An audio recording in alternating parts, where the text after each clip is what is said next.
Chemical equilibrium का free energy से क्या कोरिलेशन होता है, इसको आप कैसे ड्राइव कर सकते हो और इसकी सिग्निफिकेंस क्या होती है। नमस्ते, मेरा नाम अमित दलाल है और इस लेक्चर में हम इन्हीं प्रश्नों के उत्तर खोजने की कोशिश करेंगे।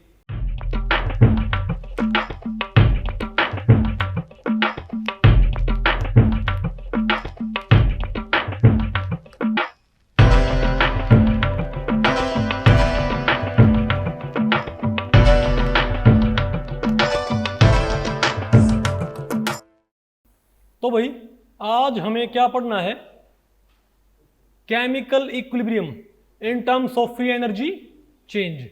तो भाई इस टॉपिक को हमने टोटल 5 सेक्शंस में डिवाइड किया है।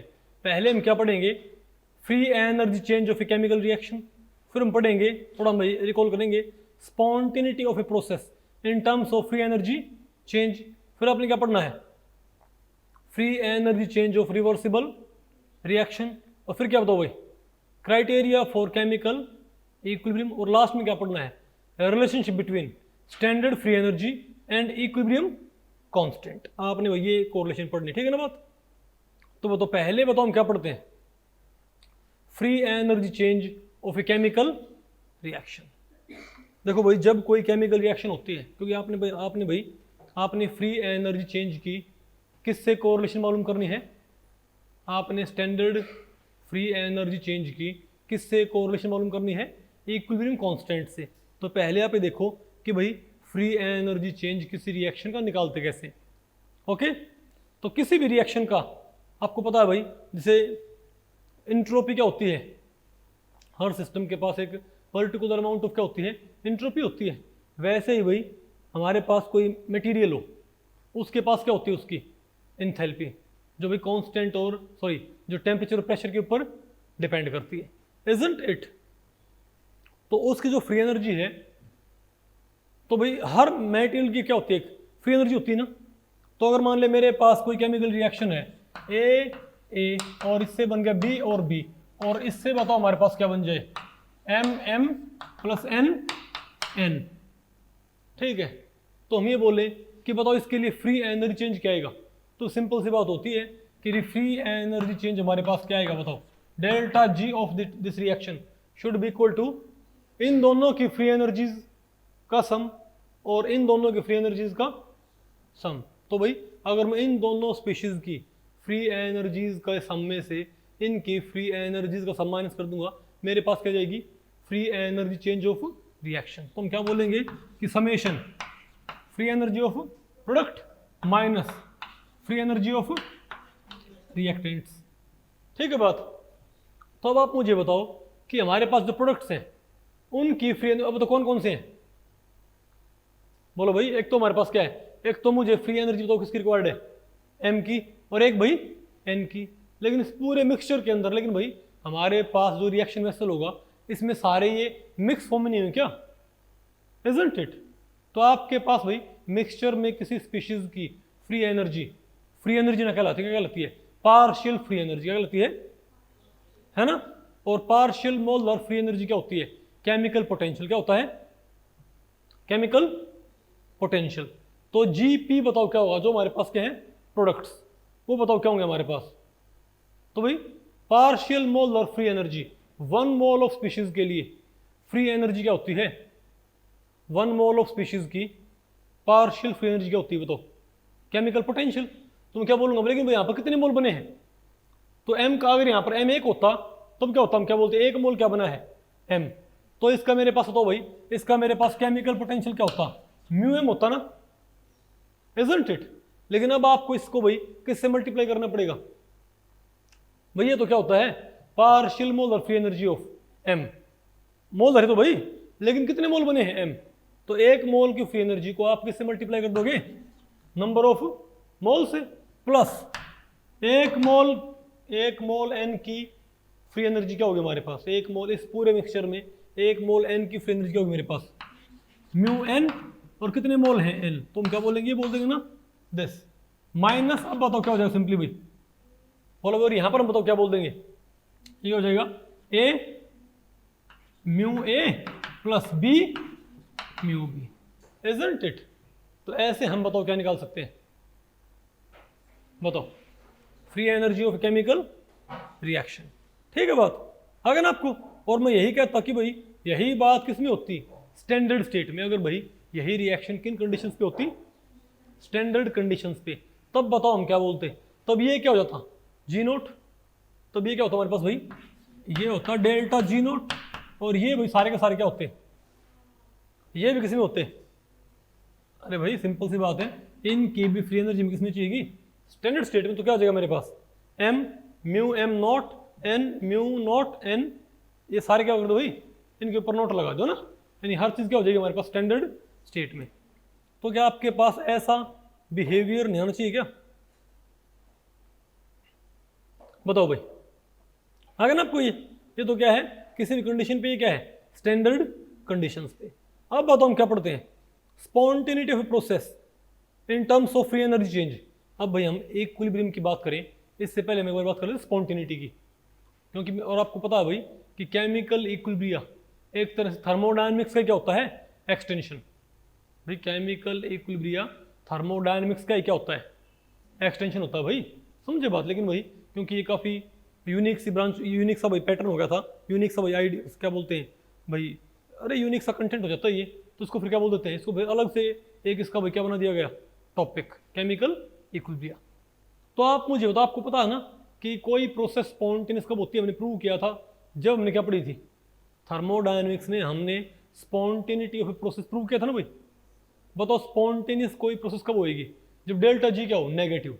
डेल्टा जी क्या हो भाई, नेगेटिव होगा, यानी हम क्या कह सकते हैं, if delta G is less than, sorry if delta G is less than zero. पता होगा ना आपको भाई, अरे कांस्टेंट पी और टी के ऊपर, isn't it, if delta G is less than zero हम क्या बोलेंगे, प्रोसेस विल बी स्पॉन्टेनियस। और अगर भाई ये नॉन स्पॉन्टेनियस हो तो हम क्या बोलेंगे, delta G is greater than zero. अगर पॉजिटिव तो क्या है, स्पॉन्टेनियस, और भाई क्या है, नॉन स्पॉन्टेनियस। तो होगा ना आपको भाई, ठीक है। तो ये भाई कोई बड़ी बात नहीं, आपने पढ़ रखा है। और आपको पता है इक्विलिब्रियम के लिए क्या होता है बताओ भाई, डेल्टा जी क्या होगा, इज इक्वल टू जीरो। और इक्विलिब्रियम के लिए कंडीशन क्या होनी चाहिए, delta G zero, isn't it, reaction का चेंज इन फ्री एनर्जी क्या होना चाहिए, जीरो भाई।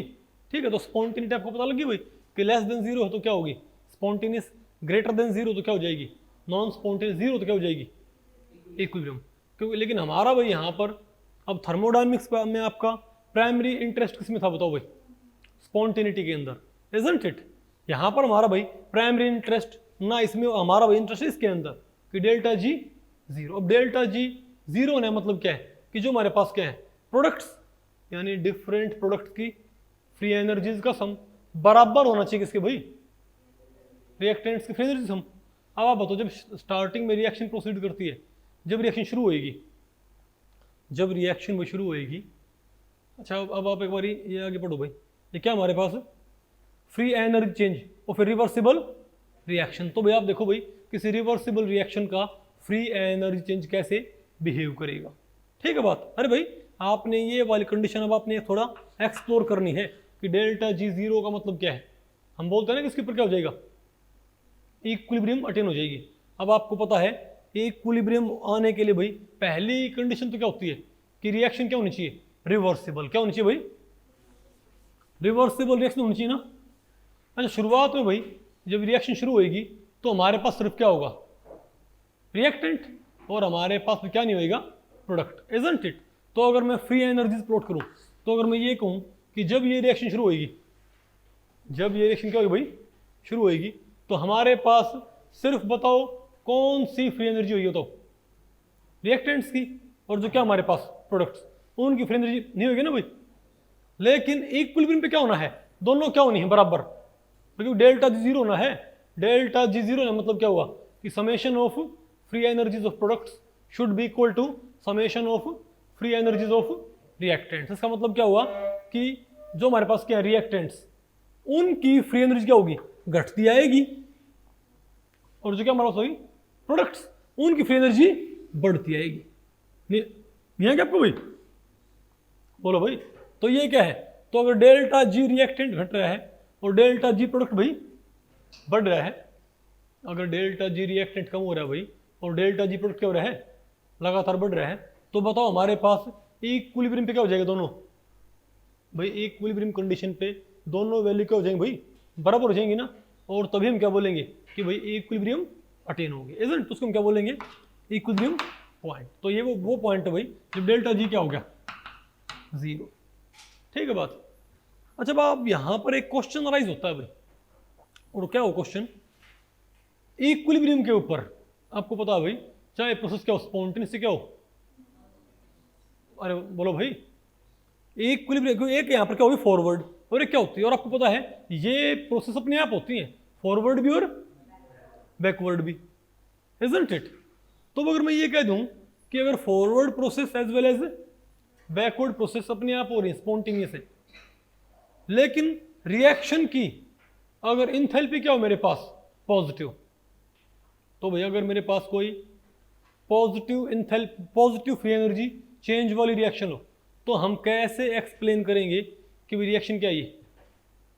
फॉर एग्जांपल अगर मैं ये पूछूं आपसे, मैं आपसे एक बात पूछूं भाई कि मान लिया हमारे पास क्या है, मैं एक रिएक्शन लिखता हूं भाई, और यहां पर मैं उनकी फ्री एनर्जी लिखता हूं, ठीक है, ये है भाई आपका decomposition of NO2, sorry N2O4। क्या अगर मैं ये कहूं कि N2O4 डिकम्पोज होता है रिवर्सिबली, क्या होता है किसमें, 2NO2 के अंदर, क्या होगा ये 2NO2 के अंदर हो गया। तो आप ये बताओ भाई, क्या फॉरवर्ड और बैकवर्ड दोनों प्रोसेस अपने आप नहीं होती क्या, लगातार होता है भाई, ये रिएक्शन रुकने के बाद भी, इक्विलिब्रियम होने के बाद भी ये लगातार क्या होता रहता भाई, दोनों रिएक्शन होती रहेंगी ना, इजंट इट। तो आप कहोगे भाई कैसे कैसे पॉसिबल है, क्योंकि अगर मान लिया कोई रिएक्शन क्या है, और अगर कोई फॉरवर्ड रिएक्शन क्या है एक्सोथर्मिक, तो बैकवर्ड क्या होगी एंडोथर्मिक। भाई एक का अगर फ्री एनर्जी चेंज क्या नेगेटिव है, मैं ओवरऑल की बात नहीं कर रहा अब मैं, भाई एक रिएक्शन का फ्री एनर्जी चेंज क्या पॉजिटिव, दूसरे क्या होगा नेगेटिव, तो एक स्पॉन्टेनियस दूसरी क्या होनी चाहिए नॉन स्पॉन्टेनियस, इजंट इट। ये कैसे पॉसिबल है कि फॉरवर्ड भी क्या है बैकवर्ड भी क्या है नॉन स्पॉन्टेनियस। तो पहले मैं आपको बताऊं भाई, अगर आप N2O4 को अगर आप एक मोल N2O4, तो भाई इसको समझने के लिए आपने क्या करना पड़ेगा, आप एक मोल N2O4 को अगर आप पूरी तरीके से तोड़ देते हो 2NO2 में, तो ये होती है हमारे पास एक एक्सोथर्मिक रिएक्शन। क्या होती है एक्सोथर्मिक। और इसकी भाई इसकी हीट यहां पर कितनी निकलती है, बोलो भाई बताओ, नहीं इसमें सॉरी, इसमें भाई फ्री एनर्जी इसमें चेंज होता है प्लस एक्सोथर्मिक, ये क्या प्लस 5.4 भाई इसका, अरे भाई इसका टोटल फ्री एनर्जी चेंज तो क्या है प्लस 5.4, ये क्या इसका delta G plus 5.4, okay, delta G standard ये। तो अब ये नहीं कहोगे भाई कि अगर 1 मोल ऑफ N2O4 किस में कन्वर्ट हो जाए 2 मोल ऑफ NO2 में, तो इस प्रोसेस का फ्री एनर्जी चेंज क्या होता है प्लस 5.4। तो आप ये कहोगे भाई तो अगर इसका फ्री एनर्जी चेंज क्या है पॉजिटिव आया है, तो फिर तो भाई इसको तो इसमें कन्वर्ट होना चाहिए, हम तो ये फिर भी मान ले भाई कि बैकवर्ड तो फिर भी क्या हो जाएगा नेगेटिव भाई, इजंट इट। लेकिन फॉरवर्ड प्रोसेस को तो नहीं होना चाहिए ना भाई। लेकिन क्या आपके पास N2O4 होते ही क्या 2NO2 बनना शुरू नहीं हो जाएगा इस रिएक्शन में, है ना भाई स्पॉन्टेनियस। आपको ऐसे कैसे पॉसिबल हो गया, क्योंकि फिर तो भाई N2O4 का NO2 में कन्वर्जन क्या होना चाहिए नॉन स्पॉन्टेनियस। फिर तो भाई इक्विलिब्रियम पे ये प्रोसेस अपने आप नहीं होनी चाहिए ना। अरे बोलो भाई, लेकिन ये क्या होती है, बोलो भाई, इसमें फॉरवर्ड भी क्या है स्पॉन्टेनियस और बैकवर्ड भी क्या होगी स्पॉन्टेनियस। ये कैसे हो जाएगा भाई, सिंपल सी बात है। आप जो अगर ये रिएक्शन आप क्या करते हो इरिवर्सिबल, क्या तो यहां पर जो ये फ्री एनर्जी चेंज है ना, इसको आपने कैसे करा है भाई इरिवर्सिबली, मतलब आपने इक्विलिब्रियम अपने अटेन ना होनी थी क्या थ्योरेटिकली, या फिर आप इसको मानो भाई आप थ्योरेटिकली क्या करो, इसका जो क्या है फ्री एनर्जी वो आपने मेजर कर लिया और इसका आपने फ्री एनर्जी मेजर कर लिया, ठीक है बात।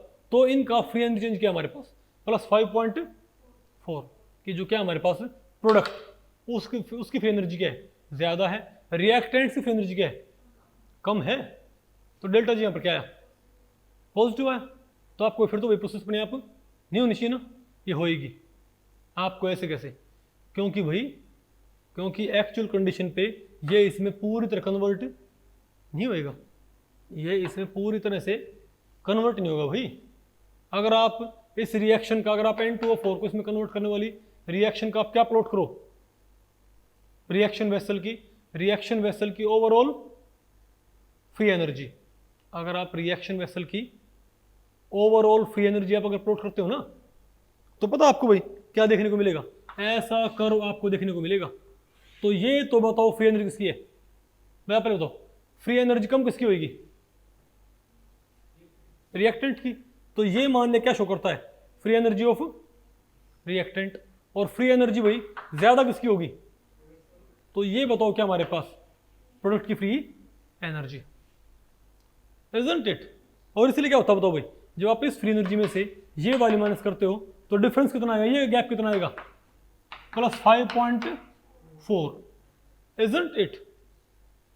अरे बोलो भाई, लेकिन इसका मतलब क्या, अगर आप एक मोल N2O4 को पूरी तरह तोड़ दोगे तो सिस्टम की फ्री एनर्जी बढ़ जाएगी, लेकिन आपको पता है इक्विलिब्रियम पे ये पूरी तरह इसमें टूटेगा ही नहीं, पता होगा ना आपको भाई, ये थोड़ा सा टूटने के बाद क्या हो जाएगा वापस भी तो कन्वर्ट होना शुरू हो जाएगा भाई। ये तो कंप्लीट कन्वर्जन के लिए, ये तो क्या है कंप्लीट कन्वर्जन के लिए। लेकिन अगर आप फ्री एनर्जी का आप क्या देखो कर्व देखोगे तो फ्री एनर्जी कर्व ऐसे आएगा इस टाइप से, समझे बात। और सिस्टम की मिनिमम फ्री एनर्जी बताओ कब आएगी इस, अरे भाई और यहाँ पर क्या है ये, अच्छा यहाँ पर क्या है मैं आपको बताऊँ भाई, ये इनकी एक तरह से रेशियो है, क्या रेशियो ऑफ N2, अरे ratio of NO2 sorry N2O4 और एंड NO2।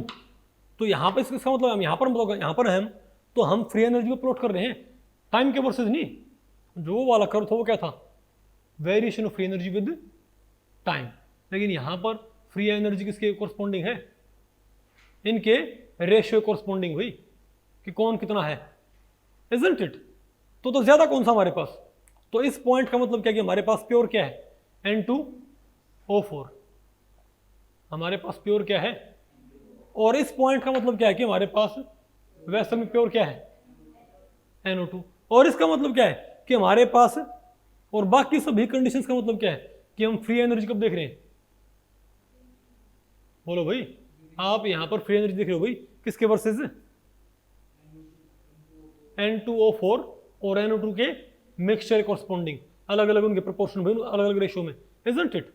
तो सबसे कम फ्री एनर्जी तो आपने बात देखी भाई कि N2O4 की फ्री एनर्जी क्या होती है कम होती है, और NO2 की फ्री एनर्जी क्या होती है ज्यादा होती है, लेकिन इनके मिक्सचर की फ्री एनर्जी क्या होती है, बोलो भाई अलग अलग दोनों से क्या होगी कम। इस पॉइंट पे इनके इस कंपोजिशन की फ्री एनर्जी होती है दोनों से क्या होती है कम, और इक्विलिब्रियम पे क्या होता है, ये दोनों क्या होती है 10 होती है भाई। इक्विलिब्रियम पे क्या होता है, आप चाहे इससे शुरुआत करो चाहे आप इससे शुरुआत करो, क्या प्योर हमको दूसरा मिल जाएगा क्या, अरे क्या हमको प्योर दूसरा मिल जाएगा क्या, आपने इससे शुरुआत की तब भी आपको क्या मिलेगा एक N2O4 NO2 का मिक्सचर, और आपने इससे शुरुआत की। हाँ अगर N2O4 से पूरी तरह आपने क्या बनाना हो तो ये चीज क्या है नॉन स्पॉन्टेनियस, ये पॉसिबल नहीं है, क्योंकि इसके लिए फ्री एनर्जी क्या है चेंज पॉजिटिव। लेकिन भाई आपने अगर इससे शुरुआत की तो क्या सारा कन्वर्ट हो जाएगा कि कुछ समय के बाद ये खत्म होना बंद हो जाएगा, पता हो ना आपको भाई।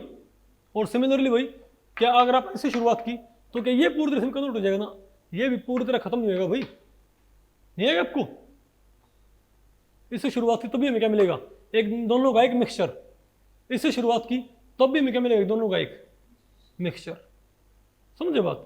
तो इस मिक्सचर की फ्री एनर्जी क्या है, तो इन मिक्सचर्स की फ्री एनर्जी क्या है, इस मिक्सचर की इसकी और इनकी फ्री एनर्जी क्या है इन दोनों से कम, इस मिक्सचर की फ्री एनर्जी क्या है, इस कंपोजिशन पे फ्री एनर्जी क्या है रिएक्टेंट से ज्यादा और इससे भाई, लेकिन इस पे क्या दोनों से कम होगी भाई, नहीं है क्या आपको। तो ये कितना है प्लस 5.4 और ये कितना बात, ये कितना बात, इससे नीचे कितना है, -0.84, -0. तो आप मुझे ये बताइए, अगर मान लिया हम शुरुआत किससे करें, बताओ हम शुरुआत किससे करें, बोलो भाई, तो फॉरवर्ड की, तो ये तो क्या होगी फॉरवर्ड, और ये क्या होगी बैकवर्ड. तो फॉरवर्ड तो आपने तो शुरुआत में यहाँ से करनी है. तो अब इक्विलिब्रियम पे आपने कौन सी स्टेट पहुंचनी, अटेंड करते हैं, ये अटेंड करते होगे. तो यहाँ से शुरुआत की तब भी क्या हो रही, फ्री एनर्जी घट रही है, और यहाँ से शुरुआत की तब फ्री एनर्जी क्या हो रही है, घट रही है. दोनों में क्या आएगी, नेगेटिव. दोनों क्या होगी, स्पॉन्टेनियस. और आपको पहले पड़ी, अगर मैं यहाँ से यहाँ पहुँचता तो वो तो क्या है, नॉन स्पॉन्टेनियस. लेकिन यहाँ से इस मिक्सचर से, सॉरी इस रिएक्टेंट से पूरी तरह हासिल करना प्रोडक्ट, नॉन स्पॉन्टेनियस. लेकिन इस रिएक्टेंट से एक इक्विलिब्रियम मिक्सचर हासिल करना क्या है, स्पॉन्टेनियस. और इससे भी क्या है, स्पॉन्टेनियस. नहीं है क्या आपको, इस तरीके से forward as well as backward दोनों क्या हो जाएंगी, स्पॉन्टेनियस. Isn't it. अब बताओ अब क्या है क्राइटेरिया फॉर केमिकल, ये आपने पढ़ रखा था, ये मैंने आपको पढ़ाया था भैया कि केमिकल. अब बताओ डी क्या होता है, at constant P constant T, zero होना चाहिए ना भैया, इजंट इट. अब डी जीरो, इसका मतलब क्या है, Dg1 Dg2 क्या होना चाहिए, सम जीरो. बताओ अब इनको अगर मैं केमिकल, अब मैं कहूँ भाई अगर इनको मैं केमिकल पोटेंशियल टर्म्स में लिखूँ तो क्या होगा, μ1 प्लस μ2. और भाई क्योंकि ये अरे चेंजमेंट है. अब मानो dn मोल क्या हुए हैं, ट्रांसफर हुए, तो हम क्या बोलेंगे, μ1 इंटू डी माइनस एन, और क्या dn. अरे भैया बताओ नहीं है क्या आपको, तो ये क्या हो जाएगा माइनस μ1 dn, ये क्या हो जाएगा प्लस μ2. इसको इनको एक तरह से इंटीग्रेट करें तो हमारे पास क्या है, μ1 बराबर है μ2. अरे भाई ये हमने वैसे ही अपने वहाँ पर पढ़ा था अपने, कब, थर्मोडाइनमिक्स के अंदर, ये सारा रिलेशन भाई. यानी कि वहाँ पर मैंने आपको पढ़ाया था ना कि केमिकल इक्विलिब्रियम के लिए क्या होना चाहिए, केमिकल पोटेंशियल्स क्या होने चाहिए, same. There should be no change in chemical potential.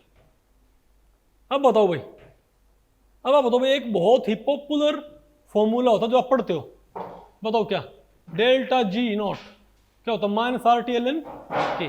Standard conditions पे क्या भाई, स्टैंडर्ड कंडीशंस पे डेल्टा जी क्या होता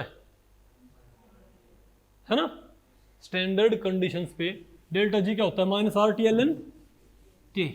तो आप ये बताओ भाई ये कैसे है हमारे पास कि डेल्टा जी भाई -RT/ln के ही होएगा. ये आपको पता है इतना इंपॉर्टेंट फॉर्मूला भाई, -RT/ln के. लेकिन ध्यान रखिए भाई होता है सिर्फ किसके लिए, स्टैंडर्ड के लिए. किसके लिए भाई, नॉन स्टैंडर्ड के लिए नहीं होता. स्टेट्स अदर देन स्टैंडर्ड क्या होता है, और होएगा. बात आपको पहले पड़ेगी भाई. तो ये फॉर्मूला आपने भाई, तो हमने क्या ड्राइव करना बताइए, relationship between standard free energies and equilibrium constant. तो इसके लिए आप एक काम करें भाई, अरे कोई बात नहीं, तो उसके लिए आप एक काम करें, तो अब आपने भाई स्टैंडर्ड फ्री एनर्जी चेंज और इक्विलिब्रियम कांस्टेंट, इनमें आपने कोरिलेशन मालूम करनी है ना. तो बहुत सिंपल, आप एक काम करें, आप कोई जनरल केमिकल आप कोई रिवर्सिबल रिएक्शन कंसीडर कर ले, तो क्या आएगा हमारे पास. देखो भाई, देखो आपको बताऊं भाई, जो डेरिवेशन होते हैं आमतौर पे भाई, जो कई डेरिवेशन हम स्किप कर सकते हैं, कई डेरिवेशन हम स्किप नहीं कर सकते. जिन डेरिवेशन से आपको भाई कंसेप्चुअल अंडरस्टैंडिंग आती है, या जिन डेरिवेशन में से क्वेश्चन आ जाता है, बात आपको पहले पड़ी, तो ये डेरिवेशन भाई इतना इंपॉर्टेंट नहीं है, लेकिन कंसेप्चुअल अंडरस्टैंडिंग के लिए क्या है, जरूरी है. तो आप ये बताओ, अगर हमारे पास क्या है, बताओ डेल्टा जी क्या है, नहीं, अगर मैं कोई रिएक्शन लिखूं, मैं कहता हूं कि हमारे पास कोई केमिकल रिएक्शन है कि A प्लस B, इससे क्या बनता बताओ भाई, C plus D, isn't it. तो आप ये बताओ इस रिएक्शन के लिए फ्री एनर्जी चेंज क्या आएगा, स्टैंडर्ड फ्री एनर्जी चेंज कौन सा, नहीं पहले तो इस रिएक्शन के लिए फ्री एनर्जी चेंज क्या आएगा बताओ मेरे पास, वो तो हम क्या बोलेंगे कि delta G is equal to, बताओ इन दोनों की फ्री एनर्जी सम, अरे भाई free energy of products minus summation of free energy of reactants. अब ये तो क्या है, अब भाई तो इनकी फ्री एनर्जीज का सम क्या होएगा, बताओ हम क्या बोलेंगे, क्या है हमारे पास ये, बताओ ये क्या हो जाएगा. अरे केमिकल पोटेंशियल क्या होता है, इसकी पार्शियल मोल फ्री एनर्जी भाई, तो आपने सी मोल सी के और भाई डी मोल डी के, तो 1 मोल सी की फ्री एनर्जी क्या होती है, केमिकल पोटेंशियल ऑफ सी, क्योंकि मिक्सचर भाई है ना, 1 मोल सी प्रोडक्ट की, बताओ हमारे पास क्या आएगी फ्री एनर्जी, पार्शियल क्या होगी, केमिकल पोटेंशियल ऑफ सी क्या आएगा, बताओ भाई, म्यू सी इंटू और प्लस में क्या आ गया, डी इंटू म्यू डी, अरे बिल्कुल वही तो है, और इसमें से आप क्या माइनस कर दें, बोलो भाई, ए म्यू ए और plus B mu B, isn't it. अब सिंपल सी बात है, बताओ अब म्यू का फॉर्मूला क्या होता है, क्या, RTLN P, इजंट इट। हमारे पास क्या है भाई, अगर मान लिया गैस इस फेज में है, अगर क्या है भाई, एक्टिविटी या कंसंट्रेशन होएगा, एक्टिविटी या कंसंट्रेशन, तो म्यू की वैल्यू आप क्या पुट कर दो, तो ith स्पीशीज का केमिकल पोटेंशियल क्या होता है हमको पता है, ith species chemical potential mu naught plus RTLN PI। What is PI, partial pressure of, बोलो भाई what is PI, partial pressure of, कहाँ गया बताओ, आ गया ना बस ये, अरे बोलो भाई। तो अब आप मुझे बताओ, अगर मान लिया मैं, अब अगर मैं यहाँ पर भाई म्यू सी और म्यू सी पुट कर दूं, ठीक है बात, अरे भाई आप यहाँ पर म्यू सी तो बताओ हमारे पास क्या जाएगा, क्या जाएगा, अगर मैंने भाई, अरे मैंने सारे यहाँ पर क्या पुट कर दिए, म्यू सी पुट कर दिए, ठीक है, ये म्यू सी भाई, अभी क्या है भी क्या है, हाई स्पीशीज का ना केमिकल पोटेंशियल स्टैंडर्ड स्टेट में, तो हम क्या बोलेंगे, इन सभी की आप क्या पुट कर दो, ये क्या हो जाएगा, म्यू सी पी सी, ये क्या हो जाएगा, mu D P D, mu A P A, mu B P B, isn't it. और इन सभी को आप यहाँ पुट कर दोगे ना फिर आराम से, कि कोई दिक्कत है। और हमने अभी ये बात प्रूव की थी कि भाई इक्विलिब्रियम पे क्या होता है, किसी रिवर्सिबल रिएक्शन में क्या होता है, रिएक्टेंट्स की फ्री एनर्जी घटती आती है, और जो क्या होते हैं प्रोडक्ट्स, उनकी फ्री एनर्जी बढ़ती आती है। एक टाइम ऐसा आता है दोनों की फ्री एनर्जी क्या हो जाएगी, बराबर हो जाएगी भाई, दोनों की फ्री एनर्जी, मतलब बात यह है क्या इक्विलिब्रियम पॉइंट पे दोनों की फ्री एनर्जी बराबर नहीं होनी, क्या पक्का बराबर होनी है, तो क्या है हमारे पास, तो अगर दोनों, तो डेल्टा जी क्या आ जाएगा 0, तो हमको पता फॉर इक्विलिब्रियम के लिए यहाँ पर क्या हो जाएगा 0, इक्विलिब्रियम के लिए यहाँ पर क्या हो जाएगा 0 हो जाएगा।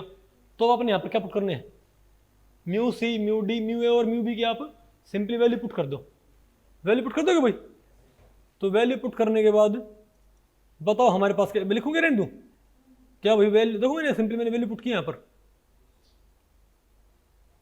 बल्कि पहले यहाँ पर हमने क्या किया है, एक काम करो, इसको एक कोई साइड ले आओ, यानी जो म्यू सी वाले हैं इनको आप कहाँ ले आओ भाई, इस साइड ले आओ, तो यहाँ तो क्या आगे C mu C D mu D, और वहाँ कौन रहेगा हमारे पास, या फिर काम करो भाई, या फिर आप उसको साइड ले आओ, नहीं है क्या आपको, यहाँ बताओ हम किसको साइड ले रहे हैं, बोलो भाई, यहाँ बताओ भाई, आपको बात काम करो भाई, आप यहाँ पर क्या किया यहाँ पर, ये ना हमने, अरे यहाँ पर उनको नहीं लेंगे कहीं पर भी, सिंपली काम करो, यहाँ पर आपने वैल्यू पुट कर दी, mu C mu D mu और म्यू बी, तो वही देखो ये सारे हमने यहाँ पर वैल्यू पुट कर रखी है, कुछ नहीं है ना ये, अरे सी ये तो यहाँ पर क्या था म्यू सी, यहाँ कौन था म्यू डी, वैल्यू पुट कर दी सारे यहाँ पर वजह से, देखो यहाँ पर हमने म्यू सी की, यहाँ वैल्यू म्यू डी की, यहाँ वैल्यू सॉरी म्यू ए की, और यहाँ वैल्यू वही म्यू बी की पुट कर दिया। उसके बाद आपके इनको थोड़ा क्या करो, रीअरेंज करो, इनको अंदर मल्टीप्लाई कर दो, इस सी को क्या करो यहाँ अंदर मल्टीप्लाई कर दो, ठीक है, थोड़ा रीअरेंज करो, तो आपके पास बताओ क्या आ जाएगा, ये वाला पोर्शन आ जाएगा आपके पास, बात आपको पहले पड़ी। तो अब आप बताओ भाई, अब ये जो नोट वाली टर्म है ना, इन सबको मतलब क्या करना आपने mu C mu D mu A mu B की वैल्यू पुट की, अब नोट वाली टर्म एक साइड रखो, बिना नोट वाली टर्म क्या रखो एक साइड रखो। तो नोट वाली टर्म क्या होती है, स्टैंडर्ड फ्री एनर्जीज क्या होती है भाई? अरे स्टैंडर्ड केमिकल पोटेंशियल्स वो क्या है? Standard molar chemical potentials.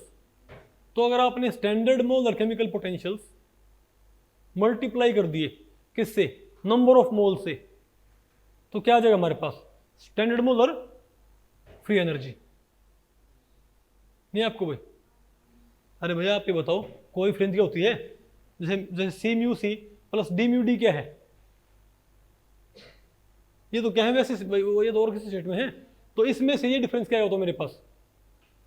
ये तो जीरो ना। लेकिन अगर मैं ये कहूँ सी म्यू नोट सी और डी म्यू नोट डी और ये यहाँ पर म्यू नोट होते, तो ये डिफरेंस क्या कहलाता है? ये डेल्टा जी नोट क्या कहलाता है? ये भी डेल्टा जी नोट क्या कहलाता? तो बताओ यहाँ पर क्या है हमारे पास? ये तो सी बताइए भाई, C mu not C D mu not D, तो ये क्या हमारे पास? प्रोडक्ट्स की स्टैंडर्ड फ्री एनर्जीज। और ये क्या है? रिएक्टेंट्स की डिफरेंस क्या आएगा? बोलो क्या आएगा हमारे पास? तो क्या आएगा? डेल्टा। और लेकिन वहां क्या रहेगी? और वो यहां क्या रहेगी थी हमारे पास? वो सिंपल सी बात है। अरे भाई एक काम करो, इनको ये दोनों मल्टीप्लाई में ना, ये दोनों सम में है, इनको मल्टीप्लाई कर दो तो पी सी सी और पी डी की पावर क्या होगी? डी को ये क्या हो जाएगा? R T L N M plus R T L N N क्या हो जाएगा? R T L N M into N हो गया ना ये। और क्या हो जाएगा? अब इनमें से माइनस कॉमन निकालो, इसमें से भी और इसमें से भी माइनस कॉमन निकाल दिया तो क्या होगा? ये दोनों प्लस क्या हो गया? ये तो R T L N P A और plus R T L N P B क्या हो जाएगा? ये मल्टीप्लाई नहीं आएगा आपको? तो एक साइड तो मेरे पास क्या बचा बताओ? माइनस डेल्टा जी। और भाई क्या फिर आप इसको इक्विवेलेंट दूं भाई? नहीं आपको ये? अरे भाई ये आर टी एल एन, अब ये एम माइनस एन नहीं हुआ क्या? तो दिस बाई दिस हो जाएगा ये, इजंट इट? तो क्या है हमारे पास? क्या हमारे पास ही नहीं है क्या? R T L N this by this minus delta G naught R reaction, isn't it? तो आपके पास क्या बताओ? अब ये क्या होता है बताओ? के भाई आप मुझे बताओ इक्विलिब्रियम कांस्टेंट क्या होता है? प्रेशर केपी क्या होता है? केपी बोलो भाई। जो हमारे पास क्या बनते हैं? प्रोडक्ट्स, उनकी कंसंट्रेशंस की मल्टीप्लाई या प्रेशर्स की multiply raise to their stoichiometric coefficient divided by reactants, ऐसा होता है भाई, इजंट इट? तो क्या है? पी ए की पावर ए पी बी की पावर सॉरी क्या बने? सी और डी, तो पी सी की power C by P D की पावर डी बाई पी की पावर ए पी बी की पावर बी, रेशियो क्या आएगा? क्या आएगा ना भाई? तो बताओ हम क्या बोलेंगे इसको? बोलो भाई क्या आ गया हमारे पास? ये पक्का आ गई? तो ये भाई के, तो यहां क्या बनेगा बताओ भाई? तो आर टी एल एन क्या आ गया ना, तो माइनस आपने वहां फेंक दिया, बताओ क्या हमारे पास? ये minus R T L N K, isn't it? इस तरीके से तो हम क्या निकाल सकते हैं? अरे तो मशहूर रिलेशन ये कि डेल्टा जी क्या होता है? Minus R T L N के। ओके वो तो बोलो भाई। तो भाई इस लेक्चर में इतना ही। अगर इस लेक्चर के बारे में आपके कुछ प्रश्न या सुझाव हैं तो आप मुझे नीचे कमेंट सेक्शन में पूछ सकते हैं, मैं उनके उत्तर देने की पूरी कोशिश करूंगा। तो ठीक है, मिलते हैं अगले लेक्चर में, तब तक के लिए नमस्ते।